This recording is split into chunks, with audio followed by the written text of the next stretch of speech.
there's a kind of narrative of upward mobility that we often subscribe to, at least in the United States, and maybe here too, you'll tell me. Work hard and you'll do well in school, and you'll go to college and the doors of opportunity will fling open. This narrative has been an article of faith for several generations of Americans, and for families from disadvantaged backgrounds, it's supposed to describe a particular path, a path that they hope their children will follow in order to have better lives than the ones that they have. Now, there has long been skepticism about upward mobility and whether it really is as common and as available as this traditional narrative would have it be. Social scientists, and here we have Rash Chetty, who is the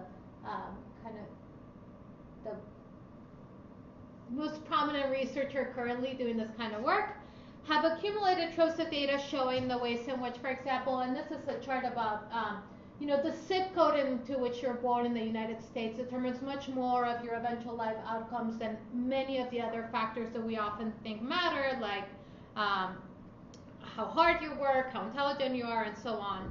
So it turns out that the socioeconomic status, education of your parents, your race, again, your zip code, all of those play significant factors in determining where you will end up. As it turns out in the United States, and I'm sure that's very well known here, there's much less upward mobility than in other places like Canada. Despite the fact that we, often talk about the United States as the land of opportunity and upward mobility. We're increasingly aware of how misleading it is to uphold upward mobility as a path available to everyone who wants to embark in it. But there's another aspect of the myth of upward mobility that I'm going to discuss with you today. And that's the cost that the students who embark on it must bear if they're to dramatically transform their lives. So upward mobility is rare, but it does happen.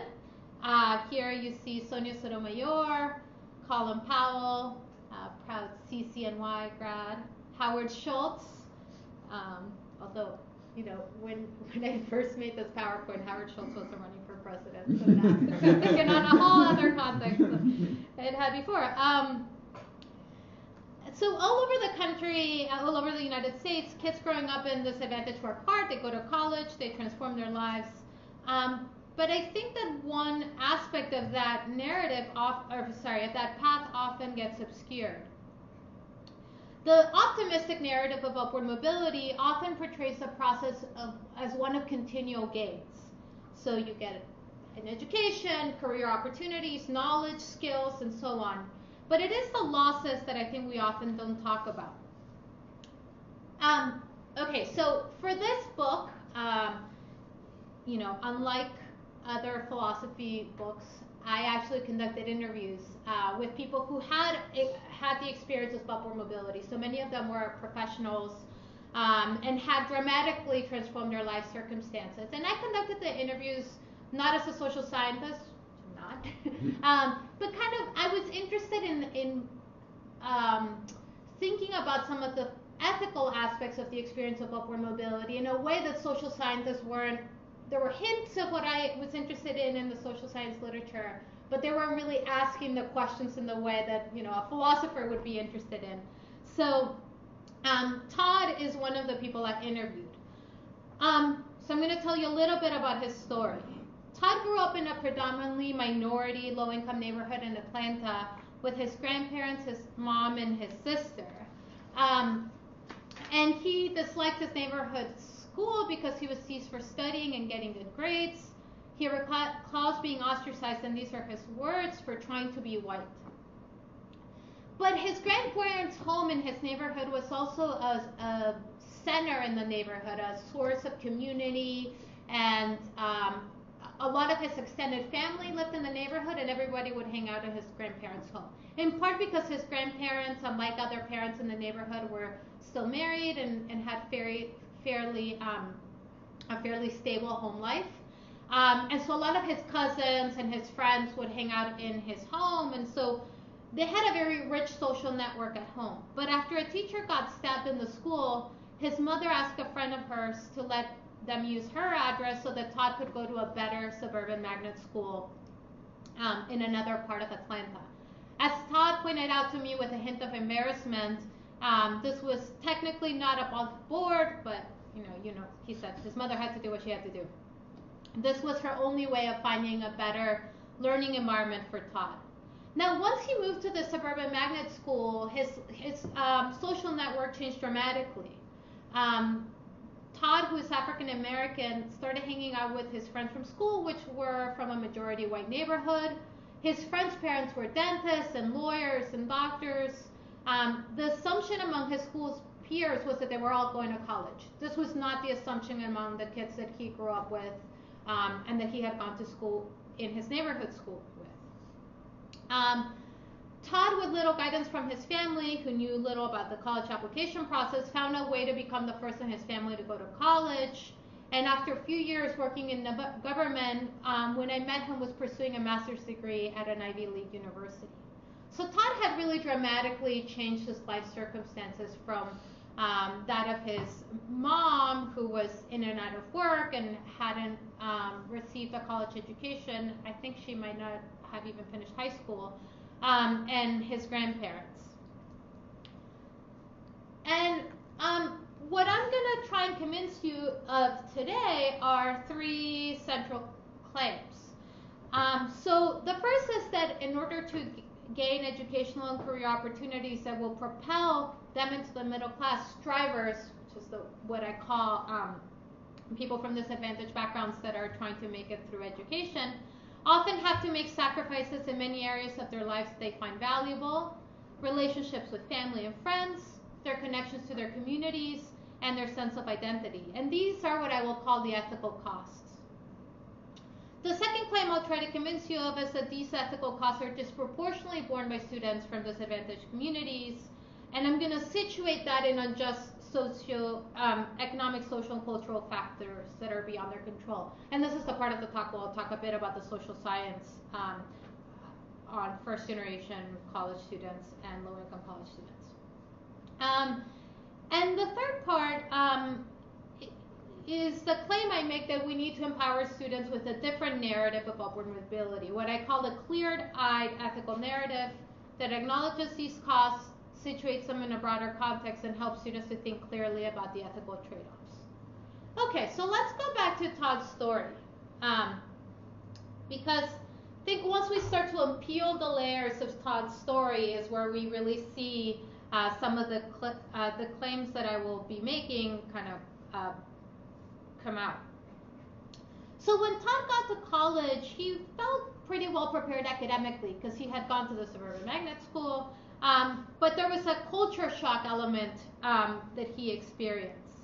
Since some of the social difficulty had to do with being unable to participate in many of the social activities that the other college students were engaging in because those were very expensive for him. But beyond the financial constraints he faced, he describes a cultural disconnect, and I quote him here, as a feeling of still being other. I'm going to quote what Todd had to say. I felt okay walking around campus. I could blend in a little. But once I said something or did something to break that illusion, I felt like it would all fall apart. And those feelings continued in Todd's prestigious internship and later government job. He told me, and I quote, I didn't really get close to anyone. I didn't really make any friends. I think partially because we came from different backgrounds. It was hard for me. I didn't really understand a lot of the things they would talk about, cultural things. So on the one hand, Todd is finding it hard to enter into, to make connections, find a community in college, and then in his government job. But on the other, his contact with his family, his relationship there starts to deteriorate as well. So at first, while he was in college, he would visit home often, and then as he moved further away, he, and I quote him again, completely cut off from them because I just wasn't running in the same circles as they were and not doing the same things that they were. The additional expense of driving home became a factor when Todd moved to the East Coast, and another, as he told me, was, and I quote, that a lot of my relationship with them had become very monetized in a way. Whenever they called, it was always about money. So Todd had started sending his family money as soon as he started working, but his sister was in a lot of financial difficulty, and she thought it was never enough. as he explained to me, at some point he moved to DC to work for the government, and living in the sea is expensive. But from his family's perspective, the amount of money he was making seemed like a lot of money, and he was, not sharing with them, and they were in a really bad financial situation. So this became a big source of strain, and he started calling home less and less because he found it really hard to have these phone conversations with his family. But these decisions were not easy for Todd. So when I asked him to reflect on what he would tell his younger self, he expressed some regret about the trade-offs he had made. He told me, and I quote, "It was almost like I was given the choice to sacrifice relationships for being able to survive college. I would tell my past self to try to find ways not to do that. Try to find ways to not make it such a trade-off. Maybe find ways to make it more involved, like you can still have your family there and you can still reach out to them and be with them and not have this fear of falling back into their ways." All right. So in the book, I frame the costs that students like Todd face as ethical costs. And what I have in mind here are the idea of ethical goods that I use are just those aspects of our lives that we value and they give it meaning. So what we might think of as contributing to flourishing if you have a certain kind of ethical view.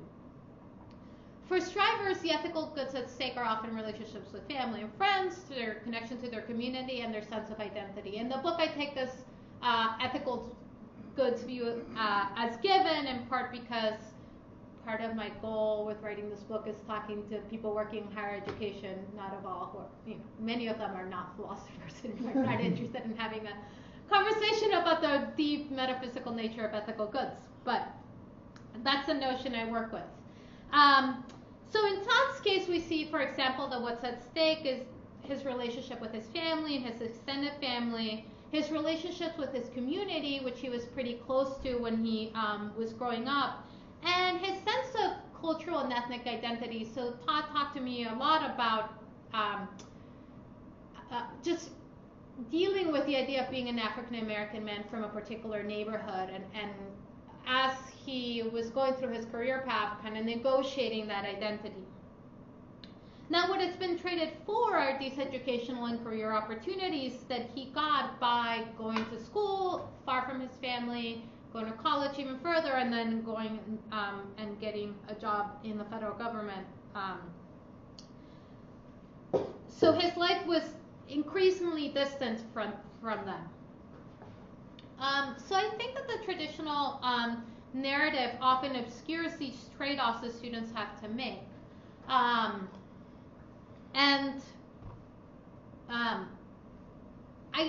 argue in the book that these ethical costs cannot be accounted for in the same way that financial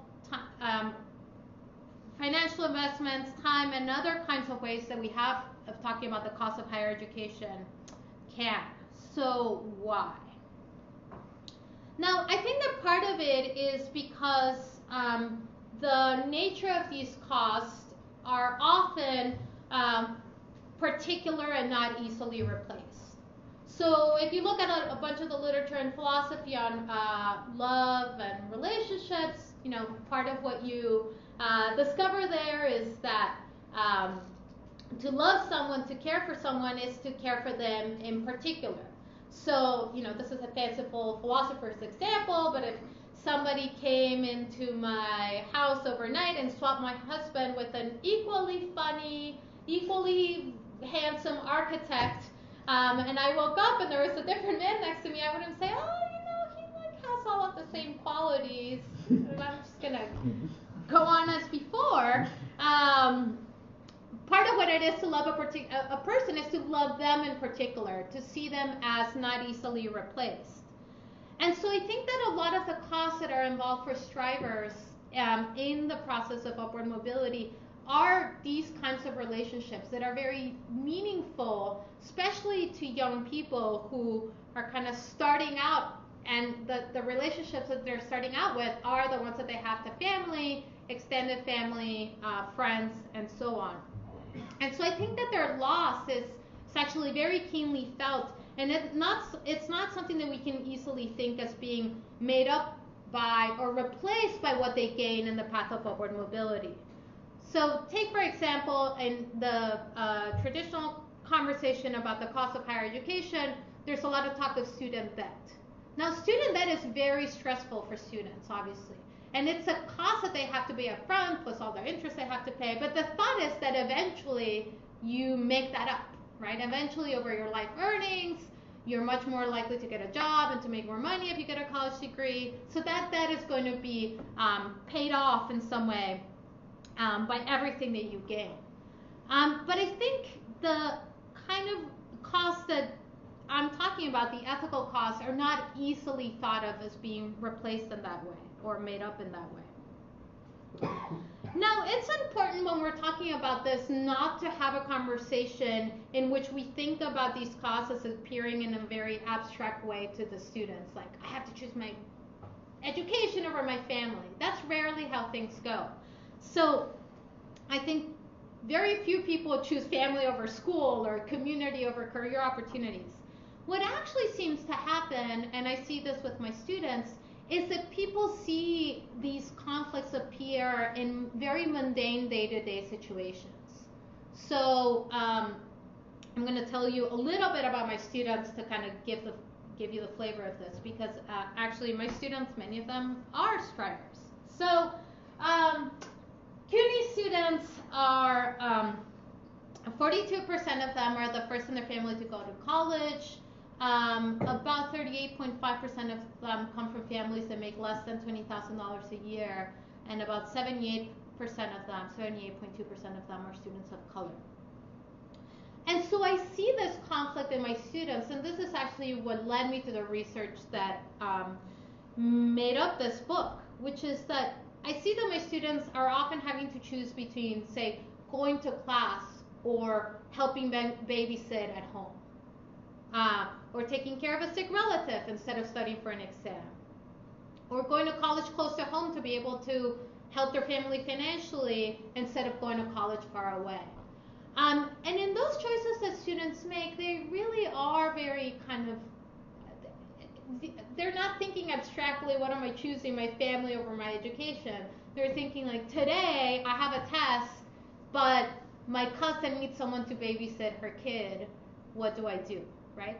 And it's in the repeated choices that students make over and over again in these kinds of situations that they either potentially put some of those relationships at risk and then flourish in school, hopefully, or what I see with my students happen often enough is that they end up choosing to be there for their families or their friends or their community and end up not doing what they need to do to graduate and failing out of college, which is, I think, the worst outcome that could happen.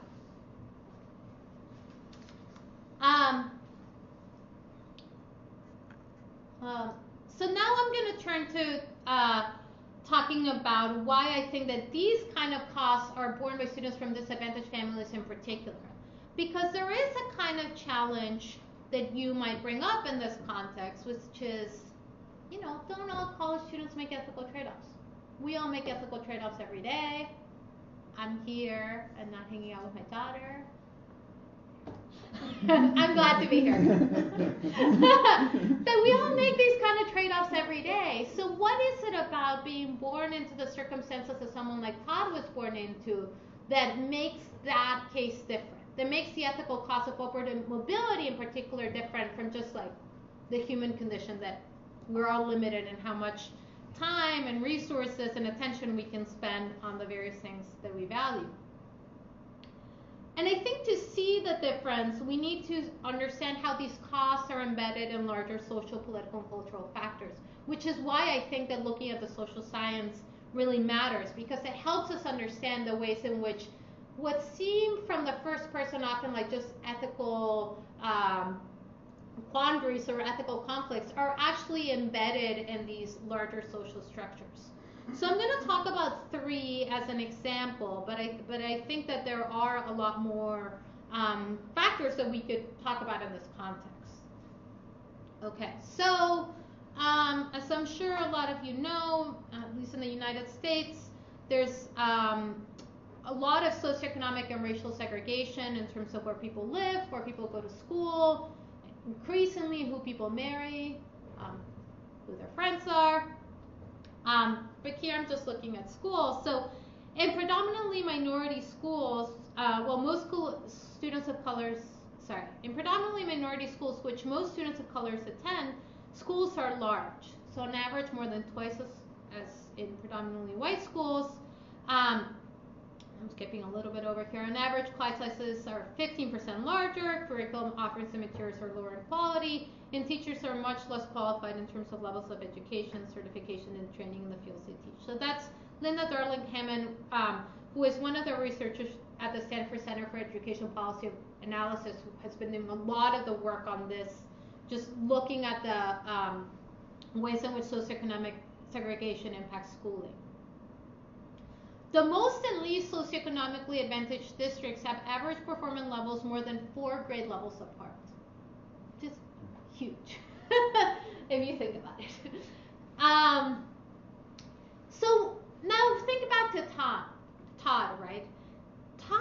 When Todd's mother was thinking of moving him to a better school, we know that in the United States there is increasing segregation along class and racial lines. So if you're a low-income kid, you're very likely black or Latino, and you're very likely to go to school with other low-income minority students. These schools tend to be worse. So if you wanted your kid to go to a quote-unquote good school nearby, or with kids whose families you know, that's actually not an option for you. You choose one of the two, right? If you can get your kid into a good school, it's probably not your neighborhood school, or you send your kid to your neighborhood school with the people you know and who are part of your community, but it's not going to probably be a good school. That is an option for many middle class or upper middle class families in the suburbs. So Todd's distancing from his neighborhood friends and cousins is partially a result of these factors operating in the background. And the school that Todd initially went to was one that his grandparents had gone to, his parents had gone to, all of his cousins went to, his sister went to. So it was a school that was deeply embedded in his community and that his family had attended for a long time. But it wasn't a good school, and that's why his mother decided to send him to a school further away.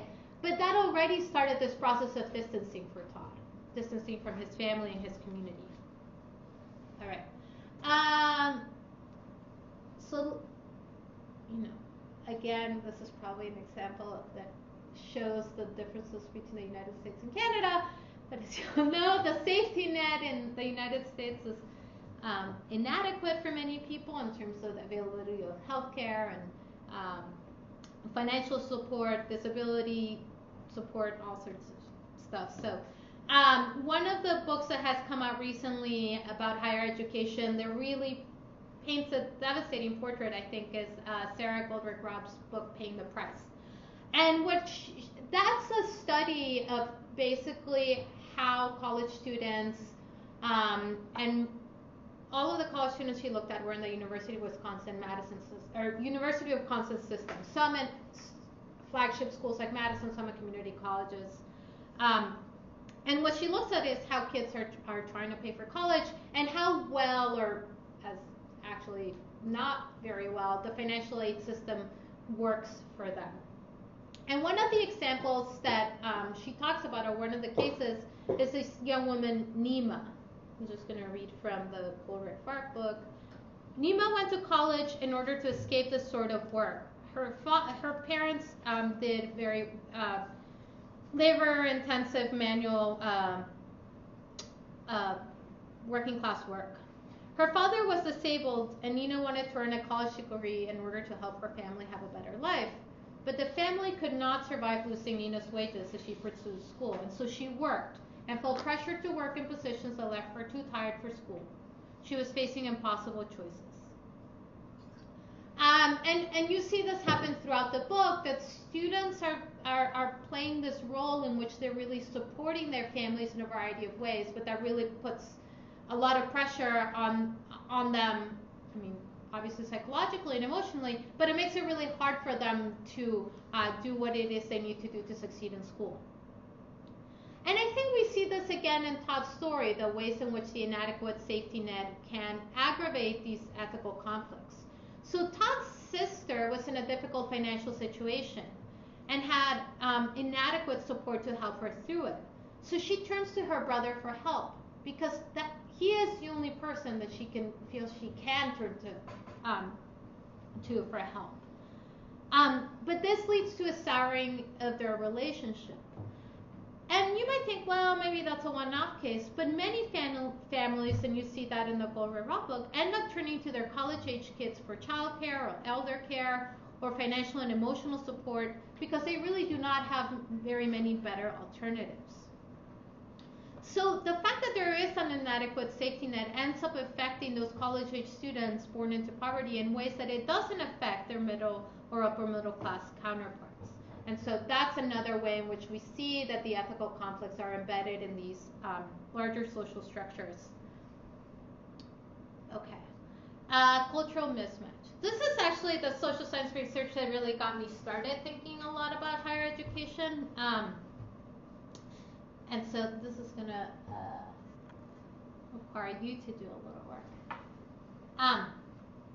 So this is from a survey that Nicole Stevens, a psychologist at Northwestern, gives administrators and faculty and students. So if you look at the top, it says, there are many reasons why people choose to go to college. Please read the following list and place an X before each item that is a very important reason for you in attending college. And so you see, help my family out after I'm done with college, explore new interests, expand my knowledge of the world, expand my understanding of the world, provide a better life for my children, and so on. So you can kind of go through the list and think about what you would say.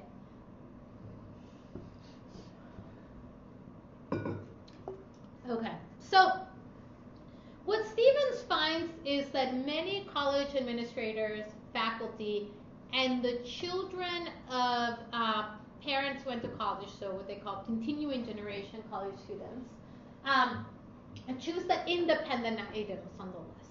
So expand my knowledge of the world, become an independent thinker, and so on. And many first generation college students choose the interdependent items on that list.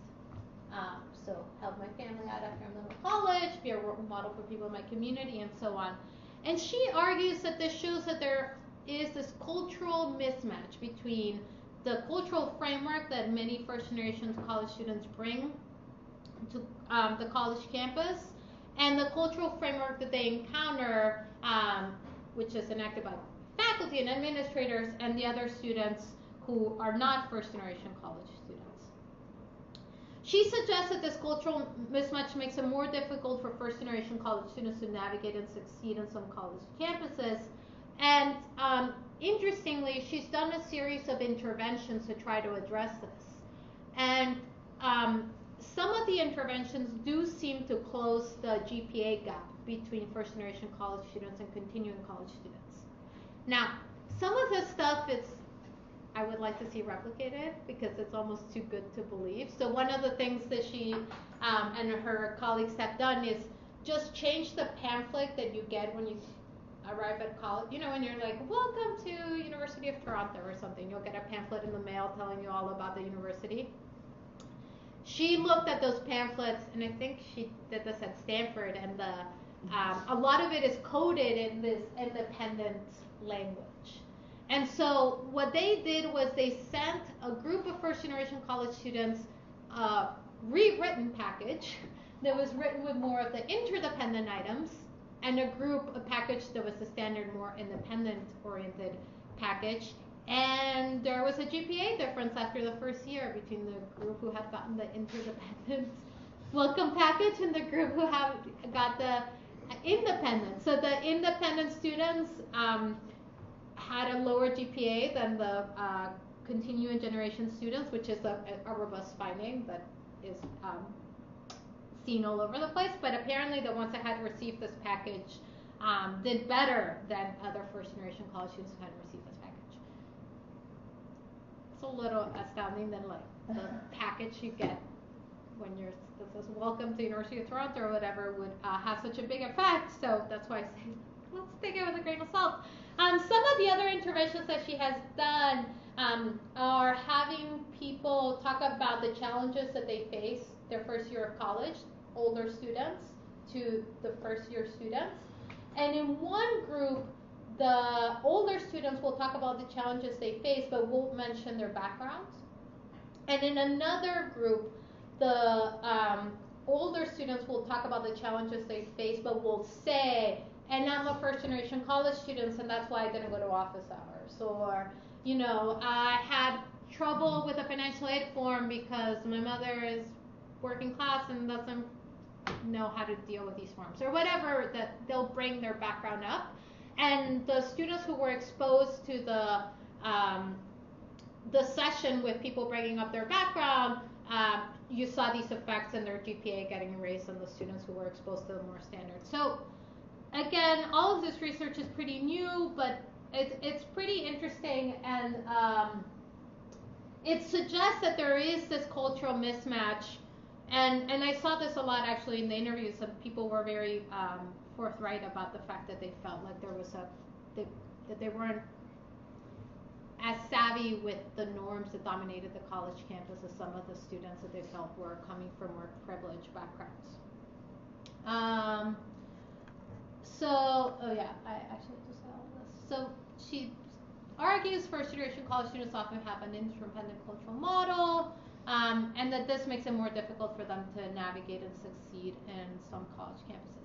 Okay, this book actually just came out, and it's by Anthony Jack, who's a sociologist at Harvard. And I mean, what he did that was pretty, I just think incredibly smart and clever, is that it's really hard to disentangle the elements of this discussion of culture that have to do with income and parental background, and those that have to do with culture, because all of these things tend to go together. And so what he did, and maybe some of you have read his stuff about it in the New York Times, is that he came up with this idea, and in part because of his own experience, of the privileged poor versus the doubly disadvantaged. So what's the difference here? Privileged poor are low-income black, and I think that he expanded the study to Latinos, low-income black and Latino students who end up going to private, wealthy high schools through a scholarship program. So in the United States, private high schools have often a scholarship program targeted to create a more diverse class, and they will target, low-income black students. And so he looks at the experiences of those students versus low-income black students that went to a regular public school in their neighborhood. And so the nice thing about it is that parental background, economic background, a lot of these factors are similar. It's the educational experience that the students have had that is different, and one of them has had an experience with many more privileged peers, and the others are like the dad had an experience going to public school with other people like them. And what he finds is that there is this, that the privileged poor, despite having similar socioeconomic backgrounds to doubly disadvantaged, find college a much easier place to navigate. And what he argues is that basically the privileged poor have been acculturated into the upper middle class culture that dominates college campuses. And I should say that he's looking at liberal, very selective liberal arts colleges in the United States. But what he finds is that these students will say things like, I forget that I'm poor. If you look at it's ethnographic research, so if you look at some of the things that the students say, it's pretty amazing because they've had this experience of being around other very privileged students through high school and have basically kind of adapted to that social environment. So when they get to college, they don't feel like it's a very weird, different place. They think, oh yeah, I've been prepared to this. So they're the students who are, so some of the things that he finds that are more relevant to academic achievement, they're much more comfortable going to talk to professors during office hours, developing relationships with professors. They think of that as a thing to do and something that you should do while you're in college, where a lot of the doubly disadvantaged students come to college and think that that's a very weird thing to do, to try to talk to your professor if you don't have, if you're not having problems in the class. They find it easier to socialize and make friends, and to navigate many aspects of the student culture than the doubly disadvantaged students. So for example, Todd, who we talked about, had already been somewhat acculturated into this culture in his magnet school, although he still felt, according to what he told me, a culture shock getting to college. Some of it for him had to do with race, and that's an aspect of the book that I don't. That's an aspect of this experience, the issue of race, that I don't fully deal with in the book, though I'm happy to talk about it in discussion. But some of it I think had to do with the fact that he had gone to a school that was a suburban magnet school, but it wasn't like the students that Jack looks at have gone to Groton or just very, very fancy private schools. All right. So I think that this shows us that there is also this cultural dimension, and that students can actually internalize some of the culture that they encounter in these private elite high schools and on the college campus. Although there is some sociological debate about to what extent college students end up internalizing the independent cultural model. I'm happy to talk about that in discussion. So I think what we need to understand is that these ethical costs are not borne equally by all students or by all families or all communities. For some parents, seeing their child succeed in the path of upward mobility requires that they be willing to see their child grow more and more distance from them and their community. And this is not true of all parents. I think that's one way of trying to see what's the difference between the ethical costs of someone like Todd versus just the ethical dilemmas that we all face when we're going to college and we're, I don't know, maybe, you're reading Mill and then you decide to question something your parents told you and then your parents get mad at you. That's a certain kind of cost, but I think that's importantly different from what we're talking about here, although I'm sure a lot of people will press me on that in the Q&A. All right. So the final part of the book, I talk about the importance of changing the narrative around upward mobility. And this is because I do actually think that the narratives that we tell ourselves matter. Narratives help us articulate what we find valuable, what we have done, and what we're doing. And something that I found in talking to many of the people who had gone through this process of upward mobility is that they tend to internalize some of the choices they made as, I'm a bad brother or a bad son or a bad sister because I chose to not be there for my mother or my sister or whoever, and instead choose my education or choose my career. And so I think changing the narrative is a way of changing how strivers see those sorts of ethical challenges. And so I'm going to talk a little bit about one way of thinking about an alternative narrative. So I think that there is a kind of narrative that many immigrants have that is actually quite useful. So I'm a first-generation college student. I'm also an immigrant.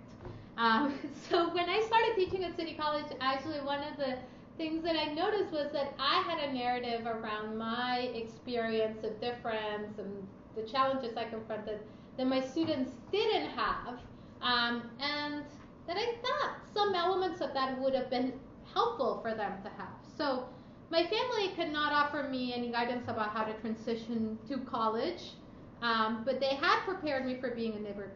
So everybody in my immediate family immigrated for economic opportunities. My great-grandfather is from a canyon in the depths of the Andes. We don't even know what the town is called. We just know that when he was 12, he walked to Arequipa, which is one of the second biggest cities in Peru, which is where my grandmother was born. And my grandmother immigrated to Lima, the capital, where I was born. And my mother now lives in Europe. She was an immigrant too. So I was taught from very early on that to achieve opportunities for upward mobility, I too would have to move far away. And I grew up in Peru in the 80s when we had a lot of terrorism and a lot of financial insecurity. And so from very little, my grandmother was like, you have to leave this country, so make something of your life. Um, and I knew that I would have to leave behind much of what I found valuable, my culture, my community, my family, and that the sacrifice would be difficult, and that what I left behind was meaningful and valuable. I also learned that the lack of opportunities in my home country were driven by unjust conditions that negatively affected my life prospects. And so I think that we can see in these features of that kind of narrative what I think should be the features of the new and ethical narrative that we offer students. So I think the first part is acknowledgement of the value of the goods that are left behind. And actually, a lot of the discourse that you see around this idea of going somewhere else for better opportunity involves, to some extent, disparaging what is left behind. So I was surprised sometimes at the way that some of the people I interviewed talked about wanting to get out of there, which makes sense in one respect, right? It's if you live in a very impoverished community, the idea of going somewhere else to find opportunity involves seeing the problems and what's not great about the place where you live. But there was also a lot of value in those communities that many of the people I interviewed talked about. So I think acknowledging the value of what is left behind is important. The second aspect is recognizing that ethical trade-offs are central to the experience. So I see this with my students sometimes where they think that they can do it all, that they're going to be able to go to class and get that college degree and babysit for their cousin and have a full-time job, and that rarely actually works. I think this idea that you're going to be able to just accumulate everything and satisfy, not have to make any trade-offs, is it can be potentially damaging to students who buy into that narrative. And crucially, I think it's important to understand the historical and structural factors that impact the experience of upward mobility, and we saw that with the 3 factors that I talked about.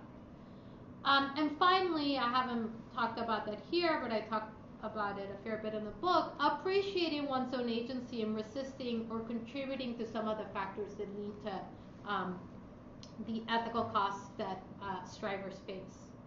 So I argue that educators and educational institutions should give students the tools to construct these clear-eyed ethical narratives for themselves, but in doing so, there is a risk. So some students might decide that the sacrifice is too great for them to make. I'm a philosopher, so I have no empirical claim to say offering students these narratives will actually make it more likely for them to graduate or to, achieve some educational outcomes. I just think it's true, and that's why we should tell students the truth. So it might be that some students, look at at the situation in a new light and decide, I don't want to do that. Like, I don't want to potentially endanger my relationship with my family or my community. In fact, and this is very speculative, I think that many students are actually already doing that. So I was recently as an undergraduate, went to Princeton, and I was recently doing alumni interviews for Princeton. And the reason I like doing these is because I live in Queens, so I do them in my borough in New York. And most of the students I interview are first-generation immigrants. That's most of the students I interview. And many of them, their first criteria for going to college is staying close to home. So they're applying to Princeton, not because it's like fancy Ivy League school, although that's part of it, but they're applying to Princeton because it's close to home. So I do, and they're applying to CUNY and SUNY and all the schools nearby, but I think it's important to recognize that a lot of students, though they might not articulate it in the way I have, are already thinking about the path of upward mobility in this way, and they're saying, you know what, I'd rather not distance myself from my family. I'd rather not distance myself from my community in order to achieve upward mobility. So I don't think hope should be the enemy of truth. I think we have an obligation to be honest with students about the real cost they will have to bear, even if they we think they're ultimately worth making and that that's what they should do, I think we should give students that choice. So just to conclude, I've argued that upward mobility often requires that one make sacrifices in many areas of one's life that one finds valuable, relationships with family, friends, neighbors, and connections to one's community. These sacrifices are disproportionately borne by those who are born into positions of disadvantage, and residential segregation, the lack of a safety net, cultural mismatch are all factors that contribute to the ethical costs that students bear. And I've suggested that we need to guide students to articulate for themselves what these costs will be for them, how they're connected to the social and economic context into which they're born, and to understand that they also have agency to change those conditions. Before I close, let me say one final reason that I think thinking about this aspect of upward mobility is important. Often, upward mobility is portrayed as the solution to poverty and disadvantage. In the United States, a lot of the rhetoric around education is getting students to college. That's the goal. But if we think about the ethical costs, we should also note that the ethical costs are not just borne by students. They are also costs for those who stay behind.